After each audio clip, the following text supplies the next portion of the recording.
Alan, thank you for having us at the Guggenheim TMT conference today. We appreciate it. Thank you for doing it.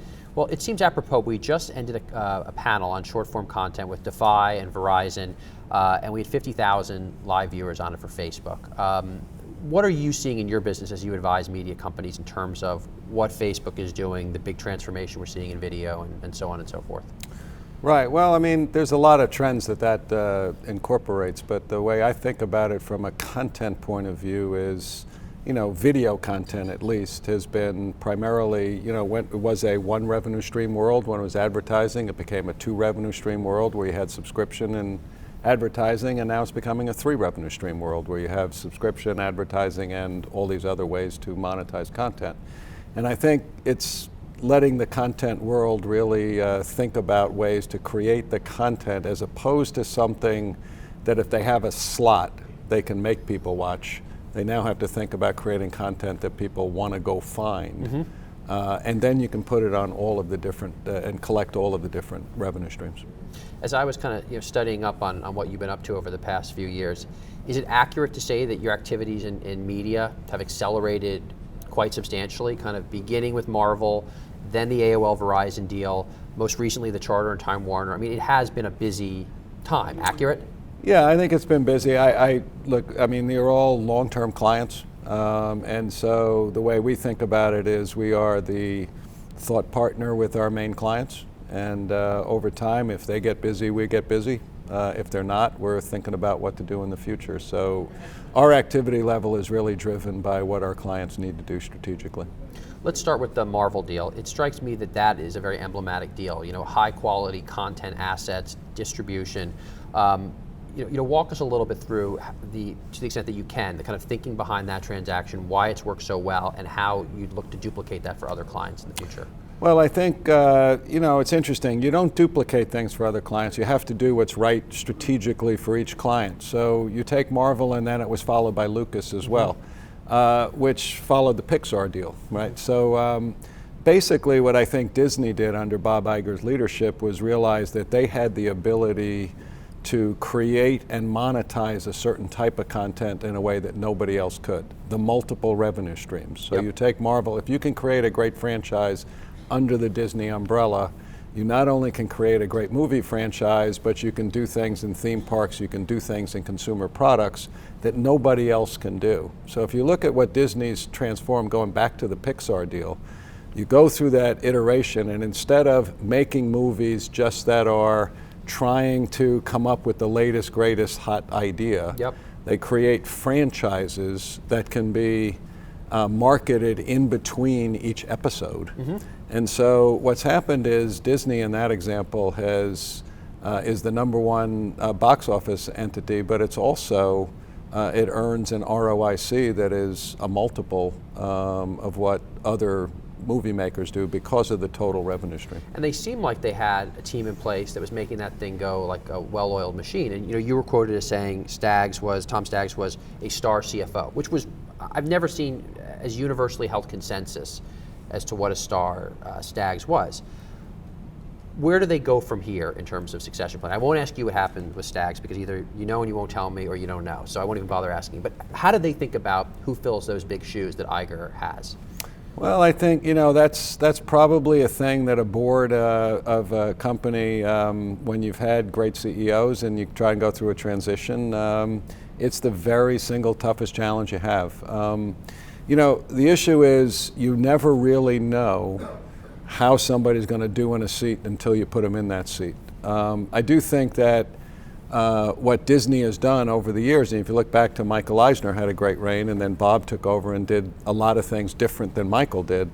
But I think that it's, Disney has been one of those rare companies that's been great at all aspects, the content, the marketing, and the technology. So they're making their products available on all platforms. So I think whoever takes over that job is going to have both the creative experience as well as the technology and marketing experience to be able to take that company to the level that it can still go.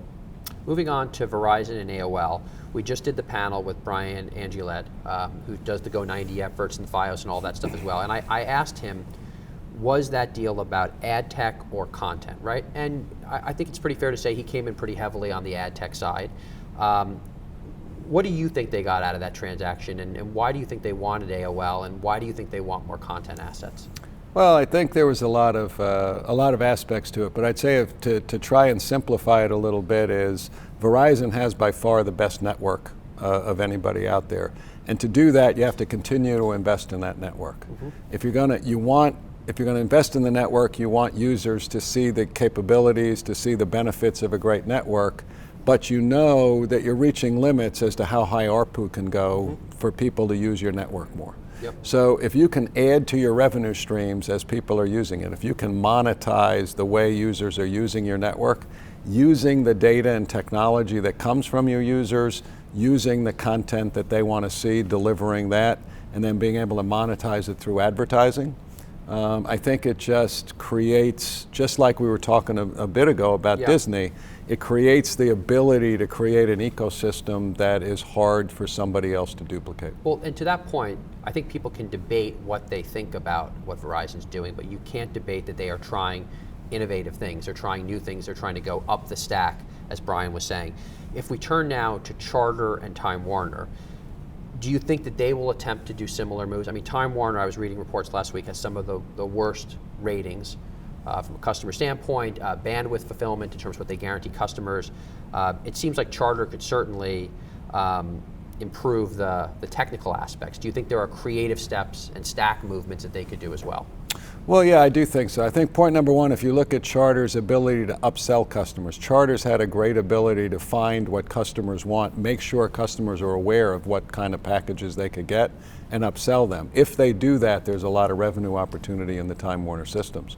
Then going forward, user interface. I mean, you know, Charter is working hard on a better user interface, which I think is one of the great, you know, sort of unplowed territories yet. Whoever really creates the user interface that users want to use has a very important piece of real estate to make the customer experience good, and to be in a position to help monetize what those customers are doing. So I think there's a lot that the Charter Time Warner combination offers an opportunity to take a great management team to really do some new things. And do you think that all of these networks need to move into content? So if we look at, you know, Verizon owning AOL, potentially owning Yahoo.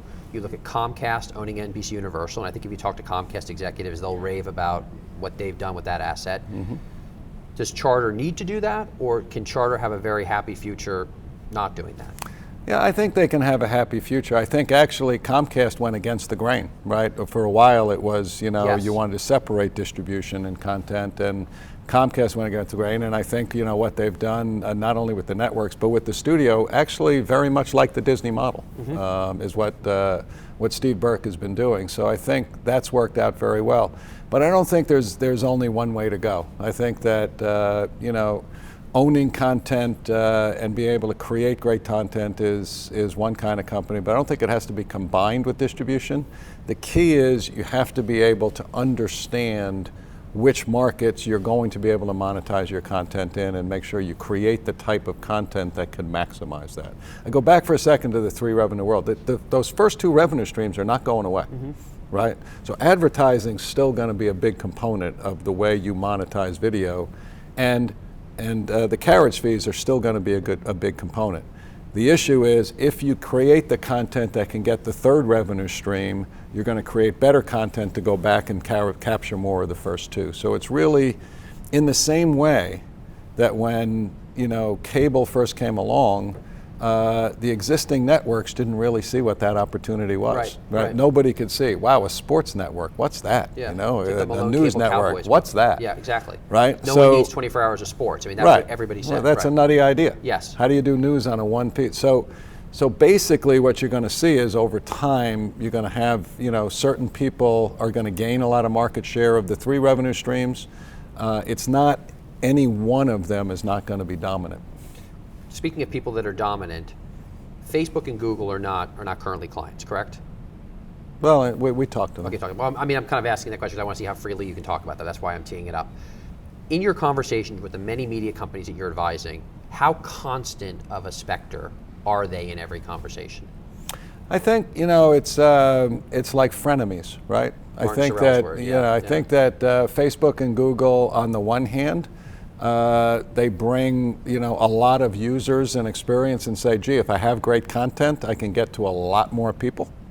And on the other hand, you worry that if there's a couple of dominant players in an ecosystem, that they're going to take away a lot of the margin opportunity, right? So there's a healthy balance there. And I think on the flip side of that, Facebook and Google, wanting to stay dominant in what they do, need to make sure that they're talking to the right people and offering the right opportunities for content creators. And you're seeing some of that in some of the transactions that are being announced or the partnerships that are being announced every day. So I think it's a healthy tension, but I think that branded is different from everything that's happened so far. I think that display and search and call to action, that's very much gone digital. But branded, it needs to find its own place. It's not being dominated by anybody yet, right? Because if you look at every year, people say, okay, it's all going digital, we're going to increase our digital budgets.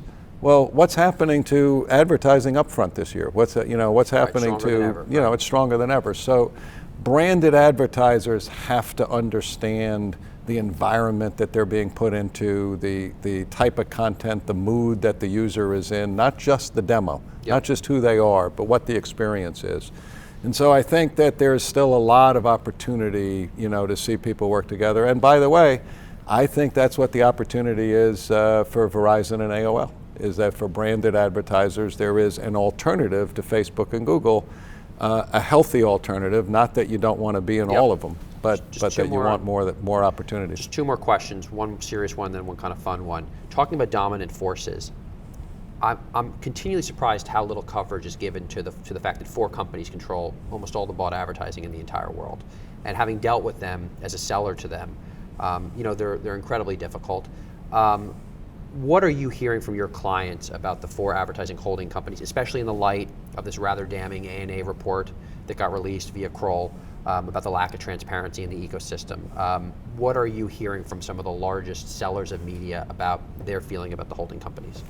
Well, look, I think that what you hear from anybody is always, anytime somebody's powerful, you wish they were less powerful. On the other hand, I think the agencies have done a good job of staying up to speed on what's going on in new technology, et cetera, and helping companies do that, or they wouldn't be dominant, right? So, I think that as this world evolves, everybody's trying to find their place in it. But I think the advertising agencies are here to stay. I think that they bring a lot, and I do think that the medium that they're dealing in brings a lot more transparency, and I think they're going to be passing that through.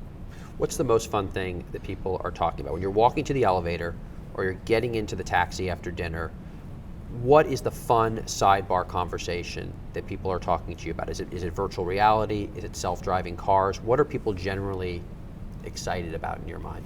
Yeah, I think there's so many things. I think it's, the pace of change is probably the thing that people talk about the most. But I think if you look at the things that can be the biggest game changers, you just hit probably the 2 biggest. I think autonomous vehicles and everything about them has really got a lot of attention from mainstream, a lot of different important aspects. And I think that, virtual reality has a possibility of really changing the world, changing user experiences in so many ways. I think one of the ones that, I find amusing in a way, and yet it's really getting to be powerful, is the fact that one of the biggest sporting events now growing to fill arenas is to fill the arena with people watching people play video games. Yeah. Right? Twitch is doing, I just saw a stat, Twitch is doing 800 million hours, I don't know over what period of time, I think it's 800 million hours a day of viewership of Twitch. There's all of that feed, but then it's one thing to think that people are online watching people, but it's another thing to think they're all getting together in an arena, which says something about the need for community and what they need to do. So I think Activision has one of the leagues, and I may not have this exactly right, but I believe that Bobby Kotick told me they had 25,000 seats to a finals of a tournament, and they put them online, sold out in 12 seconds. It's unbelievable. So, you know, just when you think about, and that's before virtual reality. Think Right. about what virtual reality can do to those games and those experiences. So there's lots and lots of change, and I guess the funniest thing is I like to think about people not that many years from now watching a television show of people like us and going, can you believe the way they lived back then? Yeah, exactly, right, exactly. So that's the fun part. Well, it's also amazing how quickly you forget things. Like I don't remember how we met up with people before cell phones. Like you remember you used to leave your house, and then until you got And there, if you were late, paid. they were standing there and had no way. Right. And I don't. It's hard to even remember what Right. that was like, or driving Right. without GPS. Right. Well, I thought one of the great ones, it's unfortunate that happened during one of the hurricanes when the power was out, all of the cell coverage went out south of like 42nd Yes, Street. And so there was a ton of millennials lined up at the remaining phone booths. Right. And I thought the great old person's, revenge was that they had no idea how to use them. Right, so yeah, they had to yeah. be shown how to put a quarter in and dial a phone, and it was like, wow, that was some wild device. So that was our revenge. Thank you so much, Alan. Appreciate it. Thank you. Thank you.